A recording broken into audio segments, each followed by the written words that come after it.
నమస్తే, welcome to burning politics.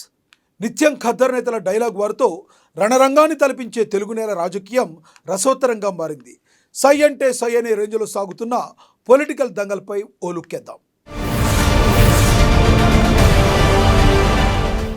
BRS BJP మధ్య రహస్య స్నేహం కొనసాగుతుందా అంటే అవుననే సమాధానం వస్తుంది.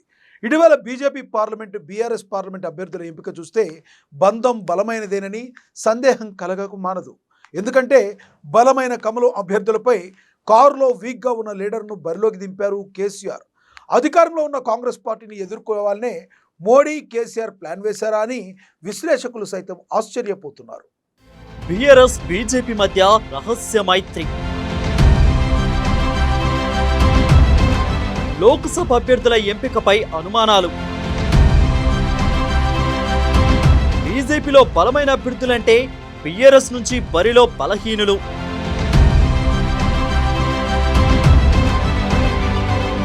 మల్కాజ్గిరి నుంచి బీజేపీ నుంచి బరిలో ఈటెల రాజేందర్. బీఆర్ఎస్ నుంచి బరిలో సంబీపూర్ రాజు. దేశపూర్వకంగానే బీజేపీపై బీఆర్ఎస్ బలహీన అభ్యర్థులను నిలిపిందని టాక్.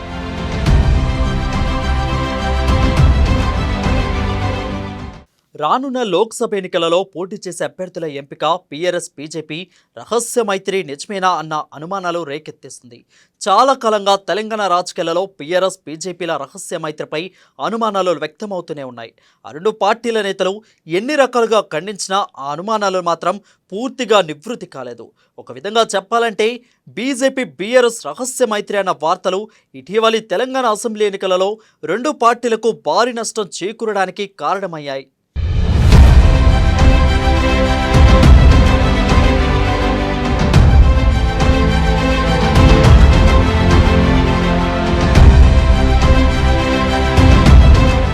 ఇక ఎన్నికల తర్వాత కూడా ఇరు పార్టీల మధ్య రహస్య సంబంధం కొనసాగుతూనే ఉందన్న ఆరోపణలు వెలువెత్తుతున్నాయి.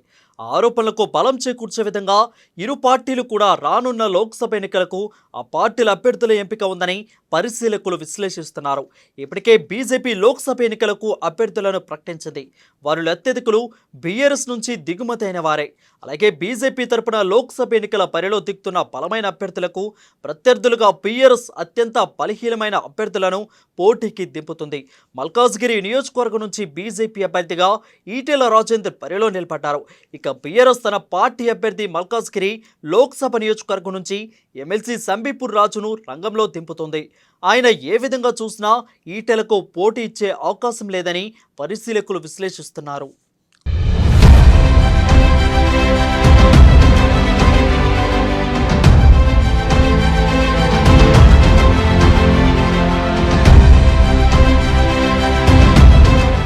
అదేవిధంగా నిజామాబాద్ లోక్సభ నియోజకవర్గం నుంచి బీజేపీ అభ్యర్థి ధర్మపురి శ్రీనివాస్ రంగంలోకి దిగుతున్నారు.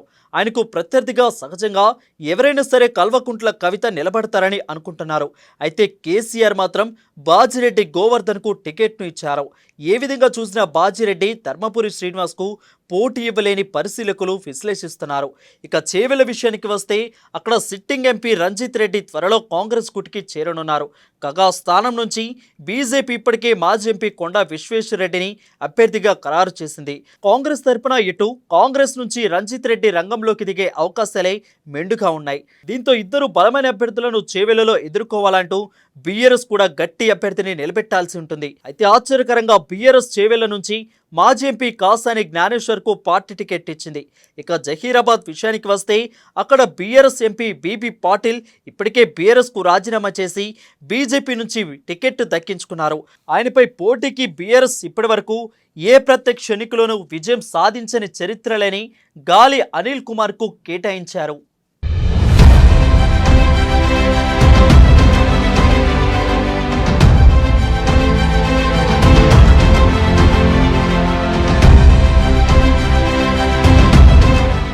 రానున్న ఎన్నికలో పోటీ చేసే బీఆర్ఎస్ అభ్యర్థుల పేర్లను చూస్తే ఆ పార్టీ ఉద్దేశపూర్వకంగానే బీజేపీకి బలమైన అభ్యర్థులు ఉన్న నియోజకవర్గాలలో ఉద్దేశపూర్వకంగా బలహీన అభ్యర్థులను నిలబెట్టుతుందన్న విమర్శలు పరిశీలకులు అభిప్రాయపడుతున్నారు. మొత్తం మీద వచ్చే లోక్సభ ఎన్నికల విషయంలో బీఆర్ఎస్ తీరు చూసిన పరిశీలకులు బీజేపీతో రహస్య మైత్రి వైపునకే కాంగ్రెస్ ప్రయత్నాలు చేస్తుందని విశ్లేషకులు అంటున్నారు.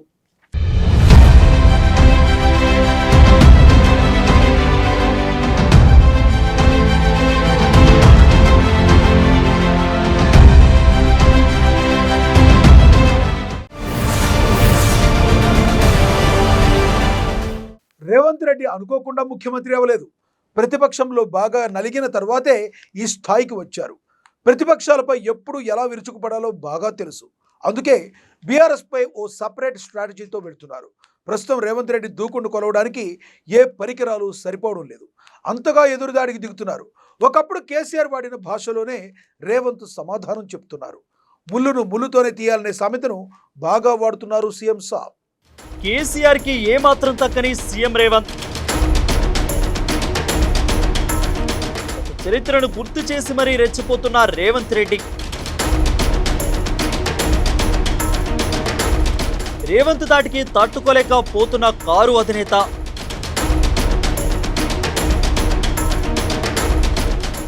రేవంత్ భాషతో డైలమాలో గులాబీ బాస్.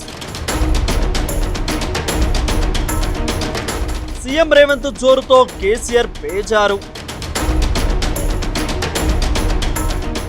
కేసీఆర్ తెలంగాణ యాస భాష పేర ప్రత్యర్థులపై ఉచితానుచితాలు పట్టించుకోకుండా విమర్శల పేరిట దూషణలతో విరుచుకుపడిపోయేవారు.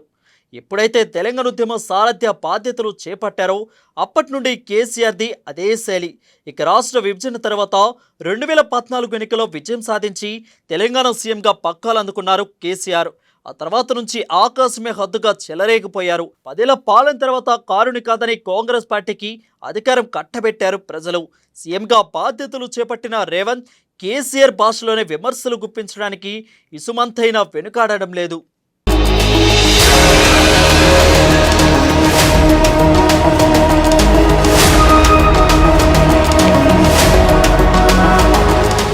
ఇప్పటి వరకు ప్రత్యర్థులు నోరెత్తకుండా తనకే ప్రత్యేకమైన భాష యాసలో విరుచుకుపడి ఎదురే లేదన్నట్లుగా వ్యవహరించిన కేసీఆర్నే డిఫెన్స్లో పడేంత స్థాయిలో రేవంత్ రెడ్డి దూకుడు పెంచారు.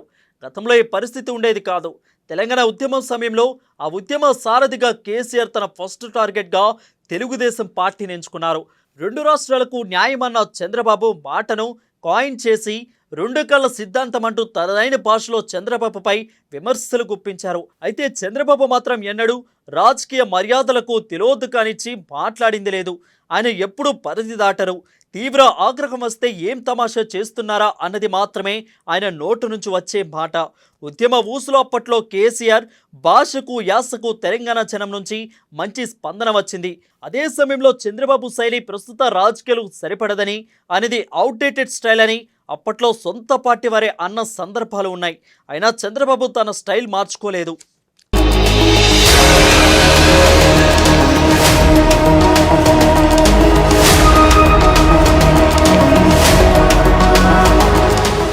ఇక వైఎస్ రాజశేఖర రెడ్డి అకాల మరణం తర్వాత ఉమ్మడి రాష్ట్ర ముఖ్యమంత్రిగా ఉన్న కొణిజేటి రోసయ్య కానీ, ఆ తర్వాత నల్లారి కిరణ్ కుమార్ రెడ్డి కానీ కేసీఆర్ వాగ్దాటి ముందు నిలవలేకపోయారు. సరే, రాష్ట్ర విభజన తర్వాత కేసీఆర్ తెలంగాణ రాష్ట్ర తొలి ముఖ్యమంత్రిగా పక్కాలు చేపట్టారు. కాంగ్రెస్ సారథ్య బాధ్యతలు చేపట్టిన పొన్నాల లక్ష్మయ్య, ఆయన తర్వాత ఉత్తమ్ కుమార్ రెడ్డి కూడా కేసీఆర్ విమర్శల జడిలో తడిసి ముద్దయ్యారు. ధీటుగా బదులివ్వడంలో విఫలమయ్యారు. కానీ రేవంత్ కాంగ్రెస్ రాష్ట్ర పగ్గాలు చేపట్టిన తర్వాత పరిస్థితి పూర్తిగా మారింది. కేసీఆర్కు ధీటుగా ఆయన భాషలోనే బదులివ్వడం ద్వారా రేవంత్ పార్టీ శ్రేణులు అక్కడ జోష్ను నింపగలిగారు. రేవంత్ దూకుడుతో కాంగ్రెస్ అధికారంలోకి వచ్చింది. తర్వాత రేవంత్ రెడ్డి ముఖ్యమంత్రి అయ్యారు.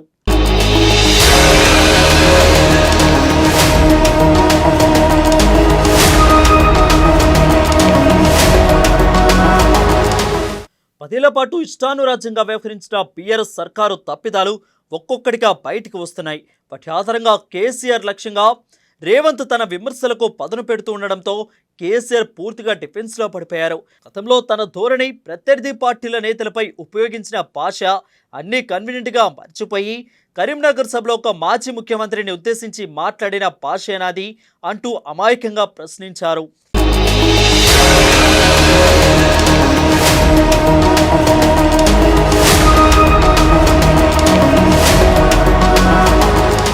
సీఎం రేవంత్ రెడ్డి కనీస మర్యాద కూడా లేకుండా వ్యవహరిస్తున్నారని, తన ముఖ్యమంత్రిగా ఉన్న సమయంలో ఎన్నడైనా అనుచిత భాష ఉపయోగించానంటూ వ్యాఖ్యలు చేశారు. వెంటనే కాంగ్రెస్ అలర్ట్ అయ్యి గతంలో కేసీఆర్ అనుచిత భాష ప్రయోగంతో చేసిన ప్రసంగాల వీడియోలను సామాజిక మాధ్యమంలో విస్తృతంగా ప్రచారంలోకి తీసుకువచ్చింది. అవి వెంటనే వైరల్ అయిపోతున్నాయి. దీంతో కేసీఆర్ అనివార్యంగా మౌనం వహించాల్సి వచ్చింది. మొత్తం మీద కేసీఆర్ భాషనే ఆయన మీద ప్రయోగించి రేవంత్ పైచేయి సాధించారని పరిశీలకులు విశ్లేషిస్తున్నారు.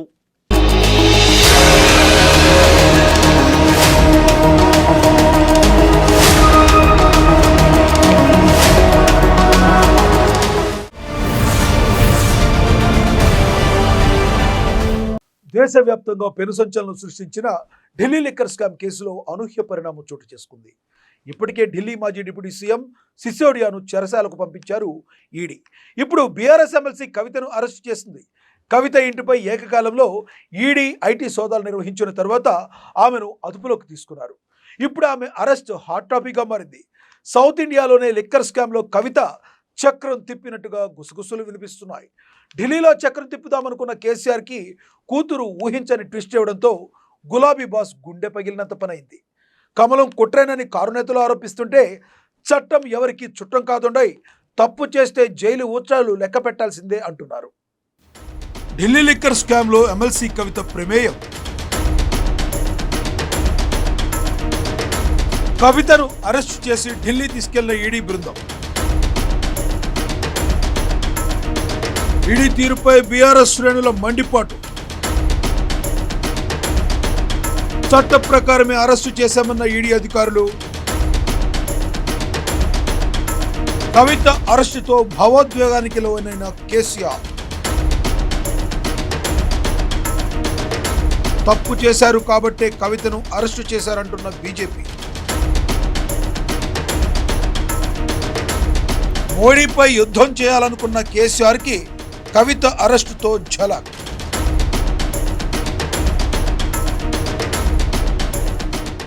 మాజీ సీఎం కేసీఆర్ కూతురు ఎమ్మెల్సీ కవితకు ఢిల్లీ లిక్కర్ స్కామ్లో ప్రమేయం ఉన్నట్లు గత కొద్ది రోజులుగా వార్తలొచ్చాయి. ఎన్నికల వేళ ఆమెను అరెస్టు చేస్తారనే వదంతులు వచ్చినా తర్వాత క్రమంలో వారు కుమ్మక్కయ్యారనే పుకార్లు వ్యాపించాయి. దీంతోనే కవిత అరెస్టు వాయిదా పడినట్లు అప్పట్లో వార్తలు హల్చల్ చేశాయి. కాగా ఇప్పుడు ఎమ్మెల్సీ కవితని అదుపులోకి తీసుకోవడం చర్చనీయాంశంగా మారింది. అసెంబ్లీ ఎన్నికల్లో బీఆర్ఎస్ బీజేపీ ఒక్కటేనని కాంగ్రెస్ పార్టీ ఆరోపించింది. దీంతోనే ఎన్నికల్లో లబ్ధి పొంది ఎన్నికల్లో విజయం సాధించింది.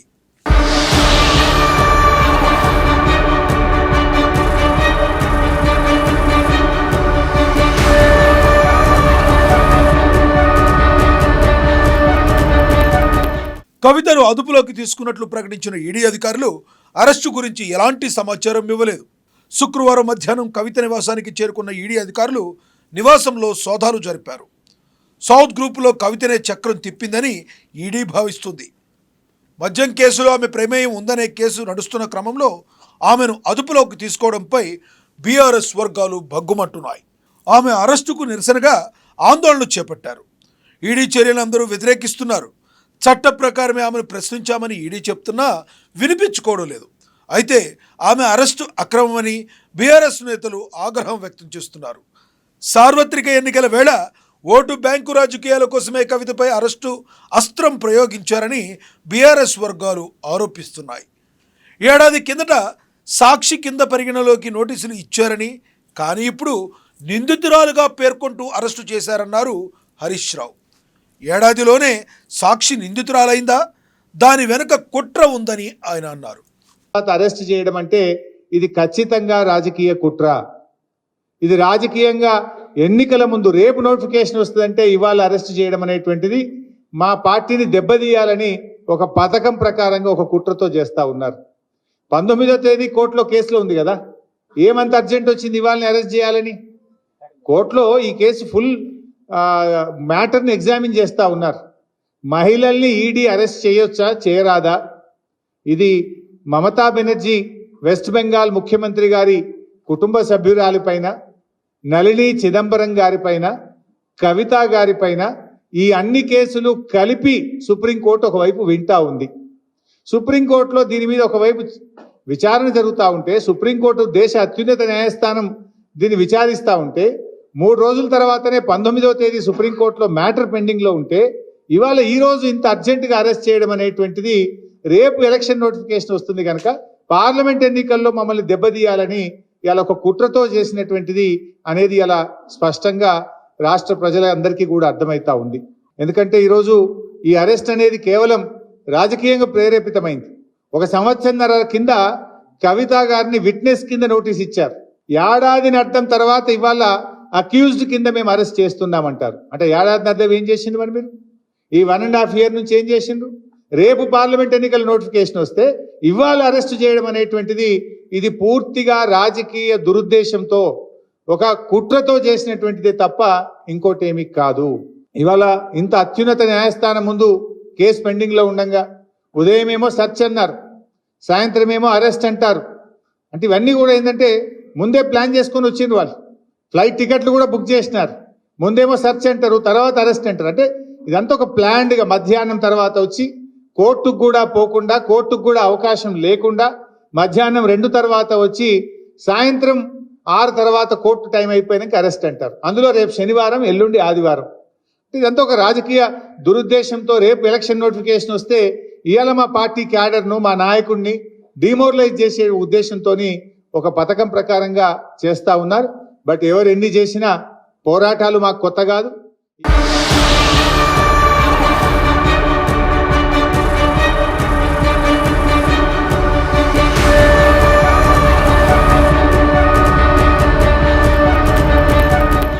మరోవైపు తన ముద్దుల కూతురు కవితను ఈడీ అధికారులు అరెస్టు చేశారని తెలుసుకున్న బీఆర్ఎస్ అధినేత కేసీఆర్ కంటతడి పెట్టారని తెలుస్తుంది.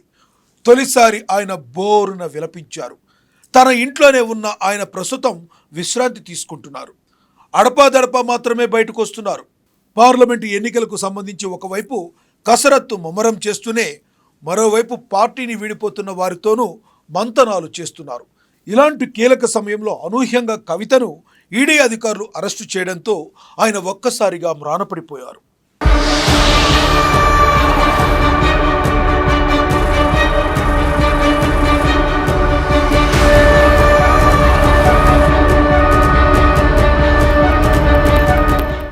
మరోవైపు బీజేపీ నాయకులు కవ్వింపుల వ్యాఖ్యలు చూస్తుంటే కేసీఆర్ నోరు పెగలడం లేదు. తప్పు చేయకుండానే కవితను ఈడీ అధికారులు అరెస్టు చేశారా అంటూ తెలంగాణ బీజేపీ చీఫ్ కేంద్ర మంత్రి కిషన్ రెడ్డి మాట్లాడారు. కుంభకోణంలో ఆమె పాత్ర ఉందని తాము మొదటి నుంచి చెప్తున్నామన్నారు. అనేక సార్లు ఈడీ అధికారులు నోటీసులు ఇచ్చారని, అయినా ఆమె స్పందించలేదని, అందుకే ఈడీ అధికారులు అరెస్టు చేసి ఉంటారని, అయితే బీజేపీకి ఈడీ అధికారులు అరెస్టు చేసిన దానికి సంబంధం లేదన్నారు. ఇది భారతీయ జనతా పార్టీకి సంబంధం లేదు, నేను కామెంట్ చేయాల్సిన అవసరం లేదు. నెంబర్ 1. నెంబర్ 2, కవిత పైన కక్ష సాధింపు చేయాల్సిన అవసరం లేదు. ఆమె మీద అనేక రకాలుగా వార్తలు వస్తున్న విషయం మనం చూస్తూ ఉన్నాము. ఈరోజు ముఖ్యంగా ఏదైతే ఈడీ రేడ్ చేస్తుందో మరి అది ఒక ఎంక్వైరీ చేయడంలో భాగంగా వచ్చింది. మరి ఆ రకంగా ఆమె ఈడీకి రమ్మంటే చాలా రోజులుగా రాకుండా ఆమె అనేక కారణాలు చూపిస్తే తప్పించుకుంటూ తిరుగుతూ ఉంది. వాస్తవంగా నిర్దోషి అయితే ఈ యొక్క లిక్కర్ స్కామ్లో ఏమాత్రం మరి వారి ప్రమేయం లేకపోతే ఈడీ ముందు కానీ సిబిఐ ముందు కానీ కవిత గారు అటెండ్ అయ్యాల్సిన అవసరం ఉండింది. కానీ ఈరోజు కోర్టుల చుట్టూ కొన్ని రోజులు, బయట చుట్టూ నేను మహిళనని చెప్పి ఈరోజు నేరం చేయడంలో మరి ఈరోజు ఏ రకమైనటువంటి వివక్షత ఉండకూడదు నేరస్తులపైన. కాబట్టి ఖచ్చితంగా ఆమె నేరం చేయకపోతే ఈ యొక్క ఇన్వెస్టిగేషన్ ఏజెన్సీస్ ముందు చాలా స్పష్టంగా ముందుకు రావాలి, వచ్చి తమ యొక్క నిర్దోషిత్వాన్ని ప్రకటించుకోవాలి.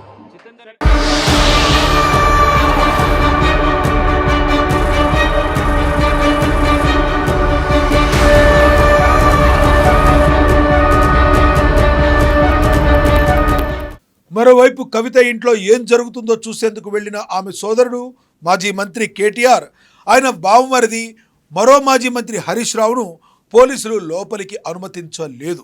దీంతో వారు గేటు ముందే ఉండిపోయారు. ఇదే సమయంలో కేటీఆర్ వారితో దురుసుగా ప్రవర్తించారని కేటీఆర్పై ఈడీ పోలీసులకు ఫిర్యాదు చేశారు. కవితను అరెస్టు చేసి తీసుకువెళ్లేటప్పుడు ఆమె భర్తకు మాత్రమే విషయాన్ని చెప్పారు. నోటీసులను కూడా ఆయనకే ఇచ్చారు. దీంతో కేసీఆర్ తన ఇంట్లో ఒంటరిగా ఉండిపోయారు. కేసీఆర్ తన బాధను ఎవరికీ చెప్పుకోలేక మౌనంగా రోధించిన ఘటన బీఆర్ఎస్ వర్గాల్లో ఆవేదన నింపింది. గత ఎన్నికల సమయంలోనూ బీజేపీని పన్నెత్తు మాట అనకుండా ఉండడానికి కవితే కారణమని చర్చ జరిగింది.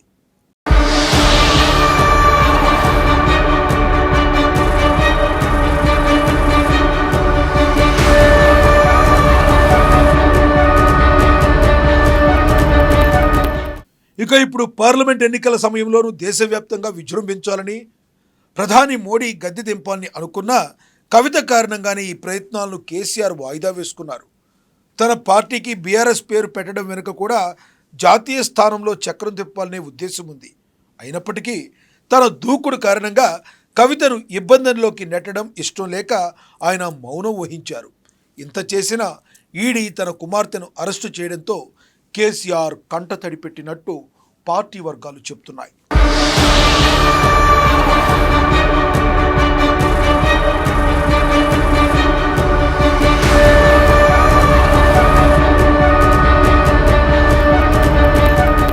ఇది వాటి బర్నింగ్ పాలిటిక్స్. మరిన్ని రాజకీయ విషయాలు రేపటి బర్నింగ్ పాలిటిక్స్లో చూద్దాం.